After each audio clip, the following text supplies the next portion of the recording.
मुहिब वतन कमांडोज की एक सनसनीखेज दास्तान जो दिफाई वतन के साथ साथ वादी कश्मीर को भारतीय दरिंदगी से बचाने के लिए पिछली 7 दहाइयों से मुसलसल दुश्मन के सीने पर मोंग दल रहे हैं।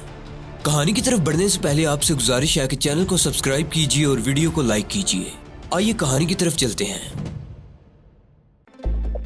बस और कुछ नहीं चाहिए, इमरान ने कागज हाजी साहब के हवाले करते हुए कहा। हाजी साहब ने कागज तय करके अपनी जेब में रख लिया और बोले, सुबह मैं तुम्हें कुछ नकद रकम भी दे दूंगा, तुम्हें टैक्सी रिक्शा के लिए इसकी जरूरत पड़ेगी। इमरान ने कहा, हाजी साहब मेरे पास आपका शुक्रिया अदा करने के लिए अल्फाज नहीं हैं। हाजी साहब ने उठते हुए कहा, भाई मियाँ शुक्रिया कैसा, ये तो मैं अपना फर्ज अदा कर रहा हूँ, बल्कि यूं समझ लो कि मैं एक तरह से कश्मीर की जिहाद में शरीक हो रहा हूँ। अल्लाह इसे कबूल फरमाए, बस मुझे और कुछ नहीं चाहिए। जज़ाकल्लाह। इमरान बेअख्तियार पुकार उठा। हाजी साहब के जाने के बाद इमरान ने होटल के अपने कमरे में ही खाना मंगवा कर खाया। कुछ देर बैठा अखबार पढ़ता रहा, फिर बत्ती बुझाकर सो गया।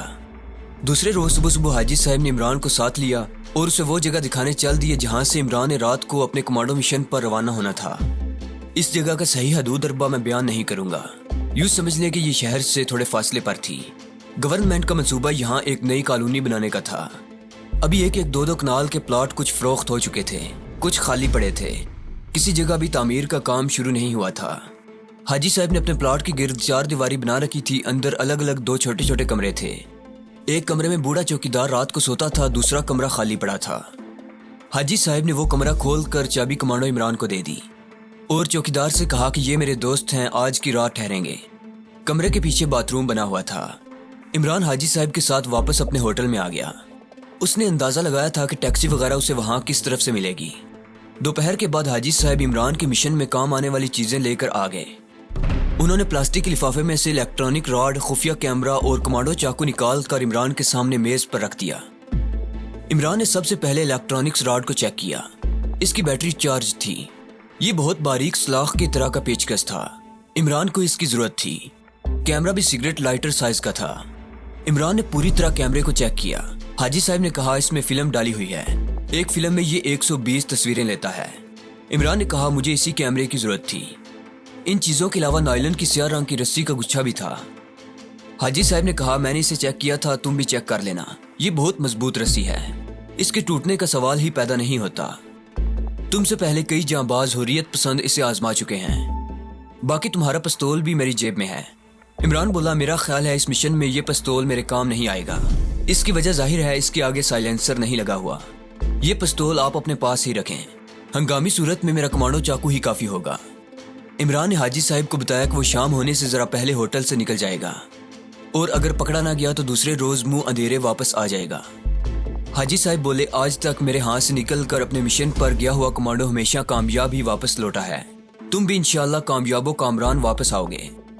मैं नीचे काउंटर पर जा रहा हूँ, इंशाल्लाह कल मुलाकात होगी। इमरान तीसरे पहर तक आराम करता रहा। सूरज ढलने लगा तो वो उठकर तैयार होना शुरू हो गया। उसने मुटियाले रंग की पतलून और इसी रंग की कमीज पहनी और तमाम जरूरी चीजें अपनी जेबों में रख लीं। जरूरी चीजें 2 ही थीं, एक इलेक्ट्रॉनिक रॉड, दूसरे छोटे साइज का इंतहाई ताकतवर कैमरा। नायलन की रस्सी उसने पतलून की जेब में ठोंस ली। कमांडो चाकू भी पतलून की दूसरी पिछली जेब में रखा। एक खेस जिस्म की गिर्द लपेटा और अल्लाह का नाम लेकर कमरे को ताला लगाकर होटल से बाहर आ गया। चौक में रक्षा पकड़ा और हाजी साहब के खाली प्लाट से थोड़े फासले पर रिक्शे को छोड़ा और वहां से पैदल आया। उस वक्त तक सूरज गुरूब हो चुका था और शाम के साए फैलने लगे थे। बूढ़े चौकीदार ने सलाम किया और चाय का पूछा। इमरान ने कहा, मैं खाना वगैरह खाकर चाय पी कर आया हूँ, अब मैं सुबह तक आराम करूंगा, मुझे बेआराम ना किया जाए। चौकीदार अपनी कोठड़ी की तरफ चल दिया। इमरान ने चाबी लगाकर कमरे का दरवाजा खोला और कमरे में आते ही दरवाजा बंद करके अंदर से चुटकी लगा दी। वो आमतौर पर रात को किसी मिशन पर जाते हुए खाना वगैरह बिल्कुल नहीं खाता था, सिर्फ इस ख्याल से कि कहीं नींद गालिब ना आ जाए। घड़ी पर उसने वक्त देखा, अभी बहुत वक्त था। कमरे में टीवी तो नहीं था, एक छोटा रेडियो कागज पर पड़ा था। उसने रेडियो लगाकर सुई घुमानी शुरू कर दी। एक जगह अंग्रेजी म्यूजिक हो रहा था। उसने आवाज धीमी करके वही स्टेशन रहने दिया। कमरे में हल्की हल्की अंग्रेजी म्यूजिक की धुनें बिखरने लगी। उसे ये म्यूजिक बड़ा अच्छा लगा। वक्त गुजारना उसे आता था, इसकी भी उसे ट्रेनिंग मिली हुई थी।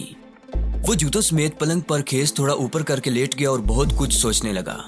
थोड़ी थोड़ी देर बाद वो अपनी घड़ी पर वक्त देख लेता था। वक्त गुजरता जा रहा था। कमरे की बत्ती रोशन थी। जब रात के 12 बज गए तो वो खेस अलग करके उठ खड़ा हुआ। उसने बाथरूम में जाकर मुंह पर ठंडे पानी के छींटे मारे, वजू किया, 2 नफल पढ़कर अल्लाह से अपने मिशन की कामयाबी की दुआ मांगी। जेब से एक एक चीज निकाल कर उसे अच्छी तरह से चेक किया। कमांडो चाकू कमीज के अंदर आधा, पतलून के अंदर आधा बाहर इस तरह से रखा कि वक्त आने पर वो हाथ डालकर आसानी से उसे निकाल सकता था। कमरे की बत्ती बुझाई, आहिस्ता से चुटकी उतार कर दरवाजा खोला। दरवाजे को बंद करके ताला लगाया, चाबी वहीं एक जगह छुपाई, खेस की बुक्कल मारी और प्लाट के अहाते के गेट में से रात के अंधेरे में बाहर निकल गया। सड़क उसने दिन के वक्त देख रखी थी। वो एक तरफ होकर चुपचाप चल पड़ा। रात सर्द थी, सारा इलाका सुनसान पड़ा था। दूर दूर राजधानी दिल्ली की रोशनियां जलमला रही थी। वो एक चौक में से दाईं जानिब मुड़ गया। ये सड़क सीधी शहर की तरफ जाती थी। उसने हाथ देखकर रिक्शा खड़ा किया और अंदर घुसकर इंडियन डिफेंस डिपार्टमेंट वाली सड़क का नाम लेकर ड्राइवर को वहां चलने के लिए कहा। ये जगह वहां से काफी दूर थी। रिक्शा रात की खामोशी में खाली सड़क पर दौड़ने लगा। उसे अपनी मंजिल पर पहुंचते पहुंचते आध घंटा लग गया। हस्बे आदत उसने यहाँ भी रिक्शा पीछे ही रुकवा लिया। उसे पैसे दिए और फुटपाथ पर चलने लगा। उस सड़क पर कभी कभी कोई कार या ट्रक वगैरह गुजर जाता था। इमरान खेस की बुक्कल मारे अपने आप को समेट कर चला जा रहा था। आखिर उसे कुछ फासले पर महकमा डिफेंस के बहुत बड़े कम्प्लेक्स की रोशनियां दिखाई देने लगी। वो बाएं तरफ इन रोशनियों से हटकर सड़क पर से उतरकर एक ग्राउंड में से गुजरता हुआ कम्प्लेक्स के अकब वाली सड़क पर आ गया। ये सड़क तकरीबन खाली पड़ी थी। वो कम्प्लेक्स की 4 दीवारी को छोड़कर सामने वाले फुटपाथ पर बज़ाहिर इस तरह चला जा रहा था जैसे अपनी धुन में मस्त हो और उसे दुनिया की कोई खबर ना हो। लेकिन हकीकत ये थी कि वो चारों तरफ से बाखबर था और नीची निगाहों से कुछ अंधेरे और कुछ रोशनी में एक एक चीज का बगौर जायजा ले रहा था। आखिर वो सरदार जी मोटर मैकेनिक के खोखे के पास पहुंच गया। सरदार जी का खोखा बंद था। खोखे के ऊपर जो बत्ती लगी हुई थी वो बुझी हुई थी। सिर्फ कम्प्लेक्स के अहाते के अंदर हल्की रोशनी हो रही थी। इस रोशनी में उसे सीक्रेट सेक्शन के ब्लॉक के ऊपर लगा हुआ तिरंगा झंडा नजर आ गया। वो बिल्कुल ना रुका, 6-7 कदम बड़ी बेनियाजी से चलता गया, फिर एकदम रुका और बैठ गया। बैठते ही उसने गर्दन मोड़कर मोटर मैकेनिक सरदार जी के खोखे की तरफ देखा। सामने से किसी गाड़ी की रोशनी सड़क पर पड़ी। इमरान सड़क की तरफ पीट करके इस तरह बैठ गया जैसे पेशाब कर रहा हो।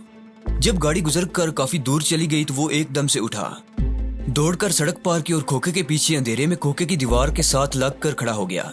वो अकाबी नजरों से दाएं बाएं देख रहा था। उस वक्त इत्तफाक से सड़क बिल्कुल खाली पड़ी थी। ये सुनहरी मौका था। वो खोखे के अकब में खोखे और अहाते की दीवार के दरमियान आ गया। यहाँ 2-3 पुराने टायर पड़े थे, इन पर पांव रख कर वो खोखे की छत पर चढ़ गया। यहाँ से अहाते की दीवार का फासला बमुश्किल 4 फुट होगा और बुलंदी भी इतनी ही थी। ये इंडिया के महकमा दिफा वालों की नालायकी थी कि उन्होंने इतने हसास अदारे के बाहर अहाते की दीवार के साथ एक मोटर मैकेनिक को खोखा बनाने की इजाजत दे दी। हकीकत यह है कि अगर वहाँ ये खोखा ना होता तो इमरान के लिए 3 मर्द ऊंची दीवार को पार करना अच्छा खासा एक मसला बन सकता था। उसने खेस उतार कर इसको तय किया और अहाते की दीवार के ऊपर जो टूटी हुई बोतलों के टुकड़े लगे थे उनके ऊपर फेंक दिया। इसके साथ ही उछल कर दीवार की मंडीर को पकड़ लिया। तय किए हुए खेस ने गद्दियों का काम दिया और हाथों को शीशे के टुकड़ों से जख्मी होने से महफूज रखा, लेकिन उसके हाथ हल्की हल्की चुभन जरूर महसूस कर रहे थे। इस किस्म की दीवारों पर चढ़ने उतरने की उसे काफी ट्रेनिंग मिली हुई थी। उसने मंडीर पर चढ़कर दूसरी तरफ देखा। दीवार पर खड़े होकर सीक्रेट सेक्शन की मंडीर पर कुमत डालना खतरनाक साबित हो सकता था। किसी तरफ से भी वो किसी गार्ड या गश्त करती पेट्रोल पार्टी को नजर आ सकता था। सीक्रेट सेक्शन की दीवार और अहाते की दीवार के दरमियान 6-7 फुट का खला था। नीचे काट कबाड़ सा नजर आ रहा था। उसने अल्लाह का नाम लिया और मंडीर पर हाथ जमा कर नीचे लटक गया। इस तरह दीवार का 1 मर्द ऊंचा फासला कम हो गया। उसने हाथ छोड़ दिया और रद्दी कागजात के अंबार के ऊपर गिरा और वहीं सांस रोक कर बैठा रहा। वो ये मालूम करना चाहता था कि किसी ने उसे देखा तो नहीं, किसी तरफ से कोई आवाज तो नहीं आई। अहाते के अंदर कम्प्लेक्स में खामोशी छाई हुई थी, मगर ब्लॉकों के आगे रोशनी हो रही थी। उसे मालूम था कि सीक्रेट सेक्शन के ब्लॉक के सामने 2 सिपाही पहरे पर खड़े होंगे। जमील मेहदी ने यही बताया था कि वहां 2 सिपाही हर वक्त पहरे पर मौजूद रहते हैं। उसे यह ख्याल रखना पड़ रहा था कि कहीं वो इसकी आहट सुनकर चौकन्ने न हो जाएं। जहां वो रद्दी कागजों के ढेर पर पड़ा था वहां अंधेरा था। उसने बैठे बैठे पतलून की जेब से नायलॉन की बारीक रस्सी का गुच्छा निकाल कर खोला और रस्सी के सिरे को रस्सी के साथ जोड़कर आगे 3 फुट कुतर का एक गोल हल्का बनाया। फिर उठकर सीक्रेट सेक्शन की दीवार का जायजा लिया। ऊपर छत पर अंधेरा था, मगर उसे मालूम था कि किस जगह पर तिरंगा झंडा लगा हुआ है। जैसी कि उन्हें तरबियत दी गई थी, उस पर अमल करते हुए इमरान ने रस्सी के गोल हल्के को 6-7 मरतबा जोर से घुमाया और फिर ऊपर छत की तरफ उछाल दिया। اس کا خیال تھا کہ وہ رسی کے حلقے کو جھنڈے کے پائپ میں ڈالنے میں کامیاب ہو جائے گا، اور اگر اس میں کامیاب نہ بھی ہوا تو رسی کا حلقہ اوپر کسی نہ کسی جگہ ضرور اٹک جائے گا۔ پہلی بار ایسا نہ ہوا اور رسی کھینچنے سے نیچے آ گئی۔ دوسری بار بھی اسے کوئی کامیابی نہ ہوئی۔ اس کی وجہ صرف یہ تھی کہ عمران اندھیرے میں تیر چلا رہا تھا۔ جھنڈے کا پائپ اسے نظر نہیں آ رہا تھا۔ اگر نظر آ رہا ہوتا تو پہلی بار ہی کمند پھینکنے سے رسی کا حلقہ پائپ کے اندر اٹک جاتا۔ تیسری بار کمند کا حلقہ اوپر اچھال کر عمران نے رسی کو کھینچا تو وہ چھت پر کسی جگہ اٹک گئی تھی۔ عمران نے زور سے رسی کو کھینچا، رسی کسی جگہ بڑی سختی سے اٹکی ہوئی تھی۔ اس نے رسی کو دونوں ہاتھوں سے تھام کر دونوں پاؤں دیوار کے ساتھ لگائے اور دیکھتے دیکھتے بڑی پھرتی سے دیوار پر چڑھ گیا۔ دیوار پر چڑھنے کے بعد وہ وہیں اندھیرے میں بیٹھ گیا۔ چھت پر اتنا اندھیرا نہیں تھا۔ کمپلیکس کی دوسری عمارتوں اور دوسرے بلاکوں کی روشنیوں کے عکس پڑ رہے تھے اور پھیکی چاندنی ایسی روشنی پھیلی ہوئی تھی۔ عمران نے سب سے پہلے نائلن کی باریک رسی کو سمیٹا۔ اس کا ہلکا چھت کی منڈیر کی باہر نکلی ہوئی اینٹوں میں اٹکا ہوا تھا۔ رسی سمیٹ کر وہ اسی طرح چھت پر بیٹھا رہا۔ وہ تیز نگاہوں سے چھت کا جائزہ لے رہا تھا۔ اس کی آنکھیں آتش دان کی چمنی کو تلاش کر رہی تھی۔ آخر چمنی اسے نظر آ گئی۔ یہ چمنی دائیں جانب والی دیوار میں بنی ہوئی تھی۔ عمران بیٹھے بیٹھے پاؤں کے بل کھسکتا ہوا چمنی کے پاس آ گیا۔ جمیل مہدی نے بتایا تھا کہ چمنی کے اندر 2.25 فٹ کا خلا ہے۔ عمران نے گھٹنوں کے بل کھڑے ہو کر چمنی کے اندر نگاہ ڈالی۔ نیچے سیکرٹ سیکشن کے کمرے میں جو بتی جل رہی تھی اس کی ہلکی روشنی پڑ رہی تھی۔ عمران کو ٹریننگ کے دوران 2.5 فٹ قطر کے پائپ میں سے کئی بار گزارا گیا تھا۔ چمنی اور پائپ میں چند انچوں کا ہی فرق تھا۔ عمران نے جلدی سے رسی کا ہلکا چمنی کے گرد ڈال دیا اور رسی چمنی کے اندر لٹکا دی۔ اب اسے چمنی کے اندر اترنا تھا۔ عمران نے چمنی کے اندر ہاتھ ڈال کر اس کی دیوار پر رگڑا اور باہر نکال کر غور سے دیکھا۔ اس کا ہاتھ کالک سے کالا نہیں ہوا تھا۔ اس کا مطلب تھا کہ نیچے آتش دان میں لکڑیوں کے بجائے گیس وغیرہ کا ہیٹر سردیوں میں لگایا جاتا تھا۔ چمنی کی دیوار کے ساتھ مٹی، گرد اور جالے لگے ہوئے تھے۔ اب یہ سوچنے کا وقت نہیں تھا کہ نیچے کمرے میں اس وقت کوئی آدمی تو نہیں بیٹھا ہوا۔ اس بات سے بے نیاز ہو کر عملی قدم اٹھانے کا وقت تھا، اور عمران اسی لیے وہاں اتنا بڑا خطرہ مول لے کر آیا تھا۔ اس نے رسی چمنی کے اندر پھینک دی اور جھک کر نیچے دیکھا۔ وہ یہ دیکھنا چاہتا تھا کہ اگر کمرے میں کوئی شخص موجود ہو تو چمنی میں رسی گرتے دیکھ کر وہ ضرور رسی کو پکڑ کر چمنی میں سے اوپر دیکھے گا، مگر ایسا نہ ہوا۔ رسی چمنی میں لٹکی رہی۔ عمران نے رسی کو دونوں ہاتھوں سے تھاما اور چمنی میں اتر گیا۔ اس کے کندھے چمنی کی دیوار سے ٹکرا رہے تھے۔ وہ آہستہ آہستہ نیچے اترنے لگا۔ اس کا سارا بوجھ اس کے ہاتھوں نے اٹھا رکھا تھا۔ نائلن کی رسی اس کے ہاتھوں میں دھنسنے لگی۔ عمران نے جلدی سے اپنے گھٹنے چمنی کی دیوار سے پھنسا دیے۔ اس طرح سے اس کے ہاتھوں پر جو بوجھ پڑا ہوا تھا وہ تھوڑا ہلکا ہو گیا۔ اصولی طور پر عمران کو رسی اپنی کمر کے گرد اس طرح باندھنی چاہیے تھی کہ جیسے جیسے وہ نیچے اترتا جائے رسی کو چھوڑتا جائے، مگر اس کے لیے وہاں چمنی کے اندر جگہ تنگ تھی اور وہ ہاتھوں کی مدد سے رسی کو کمر کے گرد آہستہ آہستہ کھول نہیں سکتا تھا۔ بہرحال وہ کسی نہ کسی طرح گھسٹتا ہوا چمنی کے پائپ میں سے نیچے اتر گیا۔ جیسے ہی اس کے پاؤں آتش دان کی زمین پر لگے وہ بیٹھ گیا۔ اس کے آگے آتش دان میں گیس کا ہیٹر لگا ہوا تھا جو بند تھا۔ کمرے میں روشنی ہو رہی تھی۔ اس نے سر آگے کر کے کمرے کا بغور جائزہ لیا۔ کمرہ بالکل خالی تھا۔ جمیل مہدی کے کہنے کے مطابق بالکل سامنے دیوار کے ساتھ لوہے کی 3 اونچی الماریاں لگی ہوئی تھیں۔ اس نے درمیان والی الماری کا تالا کھولنا تھا، کیونکہ جمیل مہدی نے بتایا تھا کہ جنگی جہازوں کی آمد و رفت کے اندراج والی ٹاپ سیکرٹ فائل درمیان والی الماری کے خانے میں ہی ہے۔ گیس کے ہیٹر کو ایک طرف ہٹا کر عمران آتش دان سے باہر نکل آیا۔ آتش دان کی چمنی کے رگڑ سے اس کی قمیض کے بازو اور پتلون اور سر پر چمنی کے اندر لگے ہوئے جالے چمٹ گئے تھے۔ اس نے کمرے کا جائزہ لیا۔ کمرے میں ایک بلب روشن تھا۔ سامنے 3 لوہے کی الماریاں دیوار کے ساتھ لگی ہوئی تھیں۔ دوسری دیواروں کے ساتھ ایک لمبی میز اور لکڑی کی الماریاں لگی تھیں۔ اس نے کان لگا کر سنا، باہر سے کوئی آواز نہیں آ رہی تھی۔ اس نے جیب سے الیکٹرانک راڈ نکالا اور درمیان والی الماری کی طرف بڑھا۔ وقت ضائع کرنا خطرناک ثابت ہو سکتا تھا۔ اسے یہ بھی ڈر تھا کہ ہو سکتا ہے الماری کو ہاتھ لگانے سے باہر کسی جگہ خطرے کا الارم بج اٹھے اور اس الارم کے بارے میں جمیل مہدی کو بھی علم نہ ہو۔ بہرحال اب زیادہ سوچنے کا وقت نہیں تھا۔ اس نے الماری کے کواڑ میں اندر کی جانب لگے ہوئے تالے کو غور سے دیکھا۔ یہ ڈیجیٹل میگنیٹک تالا تھا۔ صحیح خفیہ نمبر ملانے سے اس کی میگنیٹک لہر اپنے آپ موقوف ہو جاتی تھی اور تالا کھل جاتا تھا۔ عمران کو خود نمبروں کا علم نہیں تھا۔ ان نمبروں کا جمیل مہدی کو بھی علم نہیں تھا۔ اس نے اپنے حساب سے الیکٹرانک راڈ کی باریک سلاخ تالے کے ایک خاص سوراخ میں ڈال کر اسے دائیں جانب تھوڑا سا گھمایا اور راڈ کے سرے کے قریب لگا ہوا بٹن دبا دیا۔ کھٹک کی آواز کے ساتھ تالے میں ایک معمولی سا دھماکہ ہوا جس کی آواز بڑی تھی۔ شارٹ سرکٹ کی وجہ سے کھل گیا۔ عمران نے الماری کے دونوں پٹ کھول دیے. الماری میں ہر قسم کی فائلیں اور کاغذات پڑے تھے. مہدی صاحب نے کہا تھا کہ ٹاپ سیکرٹ فائل درمیانی خانے میں رکھی ہوتی ہے. درمیانی خانے میں 4 فائلیں پڑی تھیں. عمران نے جلدی جلدی چاروں فائلیں دیکھی. ان میں سے ایک فائل پر اوپر انگریزی کے موٹے سرخ حروف میں کلاسیفائڈ اور نیچے سیاہ لفظوں میں ٹاپ سیکرٹ لکھا ہوا تھا. عمران فائل کھول کر دیکھنے لگا. اس کا چہرہ خوشی سے کھل اٹھا. یہی وہ فائل تھی جس کی اسے تلاش تھی. اس کے دوسرے صفحے پر اس جہاز کا نام اور نمبر درج تھا جو بھاری مقدار میں گولہ بارود اور اسلحہ لے کر ہندوستان آنے والا تھا. فائل میں اسرائیلی بندرگاہ کا نام بھی لکھا ہوا تھا جہاں سے جہاز کو بھارت کی طرف روانہ ہونا تھا. دوسرے صفحے پر اس جدید ترین ہلاکت خیز اسلحہ کی پوری فہرست درج تھی جو جہاز میں کشمیریوں پر استعمال ہونے کے لیے لایا جا رہا تھا. عمران نے جیب سے سگریٹ لائٹر کے سائز کا طاقتور کیمرہ نکالا اور جلدی جلدی فائل کے مطلوبہ صفحات کی تصویریں لینے لگا. اس کے بعد اس نے فائل کو بند کر کے دوسری فائلوں میں اسی طرح لگا دیا جس طرح سے وہ پہلے لگی ہوئی تھی.